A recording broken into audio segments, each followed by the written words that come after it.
Hey friends, I am back here on YouTube. Welcome back for another video. It's been a while and I'm going to become more consistent with YouTube's kind of distributing the love between the My123Cents blog, podcast, and the YouTube channel. So I've started a thing where I'm going to be on the My123Cents podcast and answering questions from listeners that want to interact. And I'm going to start it off, and I'm splitting the questions because I actually got quite a few, and I'm going to do some videos with some of the other questions. And the first one actually comes from Chad, and I'm going to keep these pretty tight and concise and just one question per video. Chad asks, the success of All In and ROH New Japan selling out MSG over WrestleMania weekend has fans saying that wrestling and wrestlers can succeed without WWE. Now, if the Bullet Club members end up going to WWE in January, will that have a negative effect on indie wrestling? I think it's a great question. All In, obviously a huge success. As far as I've heard, there has not been an announcement for All In 2 or any kind of follow-up to that event, but as Chad asks in his question and mentions, Ring of Honor and New Japan having a lot of success, selling out that MSG over Mania weekend is huge.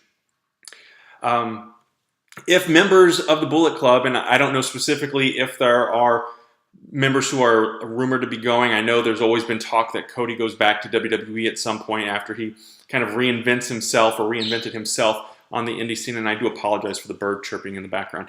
The short answer is no. I don't think it's going to have a negative impact on independent wrestling. I think that independent wrestling has succeeded a lot in recent years because fans are tired of the product they're seeing every Monday and Tuesday and sometimes on Wednesdays with WWE and NXT.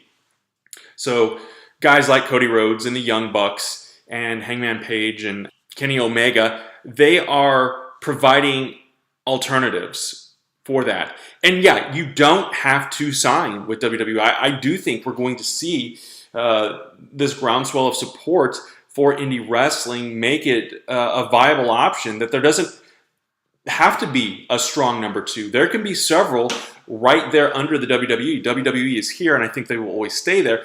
Then you could do a level playing of New Japan, Ring of Honor, Impact Wrestling, Chikara Pro, Lucha Underground. They can all be and vary a little bit from time to time, but I think that there will be a very steady line for number two.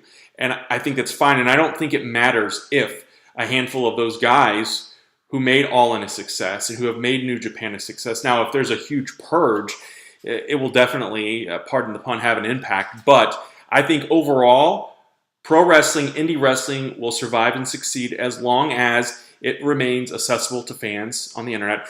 Indie wrestlers are more inclined to interact and engage with their fan base, which is huge. Look at social media. You go to these events, and you're getting a quality experience, what you're paying for. You're getting, there's a great exchange. I went to a WWE house show in July. Front row seats were $105. I didn't get to meet any wrestlers. I didn't, other than them walking by and clapping my hand. Compare and contrast that to a typical indie show. And if you go to a small indie show, for example, Stride Pro Wrestling, which Cheap Plug has a show this Saturday night in Pinckneyville, Illinois, you're going to meet the wrestlers on that show during intermission, before the show, after the show. They'll take pictures, they'll sign autographs, and you don't pay any extra, and you get in for $10. And you're also helping do a fundraiser. Some of the bigger indie shows, same kind of deal. When I went to Chikara back in 2012, the cool part of that, and in 2013 for WrestleMania weekend, was getting to meet the wrestlers, and I didn't have to pay any extra for that. So I think that there will always be, now that indie wrestling has kind of thrived and is growing and really getting stronger, I think it will succeed and be successful no matter who of the big indie guys right now go on to bigger and better things. I hope that answers your question, Chad. If you have a question, use the hashtag AskMy123Cents on Twitter or hit me up on Facebook. Have a great day.